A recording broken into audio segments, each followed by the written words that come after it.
Dominique Strauss-Kahn entre les mains de la police à New York. L'abolition de la peine de mort en France.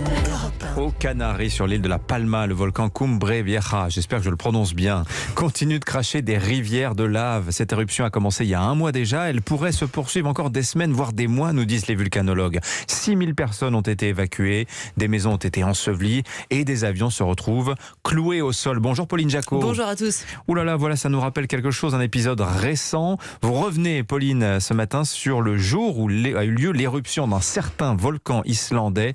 Je vous laisse en prononcer le nom, c'était le 14 avril 2010. Eh bien, je vous propose de commencer par un cours de phonétique. Vous avez sûrement ce souvenir d'avoir essayé, tenté, raté, retenté, re-raté. Eyjafjallajökull. Bravo. Tout le monde l'a à l'esprit, éruption explosive du volcan au sommet de ce glacier qui projette des nuages de cendres, des colonnes de fumée jusqu'à 9 km de hauteur. En quelques heures, le Royaume-Uni, le Danemark, la Suède, la Norvège, les Pays-Bas, la Belgique et finalement la France ferment leur espace aérien à 23h le 15 avril à Roissy. Il n'y a plus aucun vol. Nous essayons de trouver des places sur l'Eurostar et puis nous essayons aussi KLM pour aller à Amsterdam et de là repartir en Angleterre parce qu'avec EasyJet maintenant ça va prendre 6 jours. Nous allons essayer de nous faire rembourser nos billets et reporter ça à une date ultérieure.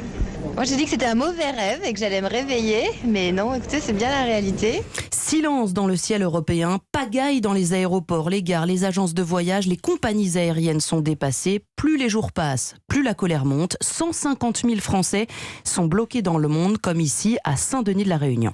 On va foutre le souk là-dedans. On va mettre le feu à votre truc là. Ça commence à bien faire vos histoires. Hein. C'est inadmissible, inadmissible. Aujourd'hui qu'on nous propose un vol pour le 1er mai alors que je devais partir le 18 avril. Qui va me payer mes jours de congé sans solde? Qui va me payer ces jours-là? Voilà, mais que fait le gouvernement face à ce volcan? Exaspération des voyageurs, Pauline, mais enfin on les comprend. Personne, ceci dit, n'était en capacité d'améliorer la situation. Hein. Bah non, si ce n'est la météo. Alors tout le monde scrute le nuage, le moindre déplacement de cet immense amas de cendres. À Paris, une cellule de crise est mise en place par le gouvernement. Jean-Louis Borloo est à ce moment-là ministre de l'écologie.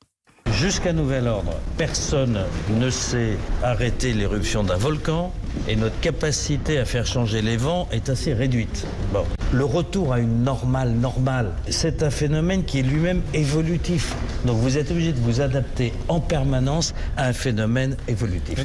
Voilà, on est bien peu de choses face à un volcan comme face à un virus. Finalement, Pauline, ce seront 100 000 vols qui seront annulés dans 11 pays européens. 10 millions de passagers cloués au sol. Oui, en France, les aéroports rouvrent, mais petit à petit, 5 jours après l'éruption, le trafic reprend très progressivement à Roissy-Charles de Gaulle.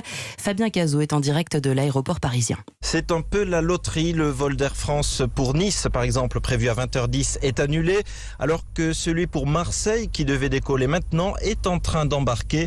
Georges sera à bord avec sa famille. Il a mis 5 jours à rentrer de San Francisco. C'est bon, ça y est, je crois qu'on va partir pour le vol de 19h. Voilà. Un petit retard. Un petit retard, mais qui se rajoute au grand retard. Petit retard, grand retard. En tout cas, il va falloir attendre un mois avant de retrouver un trafic totalement normal en Europe. C'est à ce jour la plus longue interruption aérienne totale depuis la Seconde Guerre mondiale. Ah oui, totale, hein, parce que j'allais vous dire non, la crise du Covid, mais oui, non, il y avait des avions. Il y avait quelques avions. Il y avait quelques avions. Merci Pauline Jacot. Allez, à suivre sur Europe.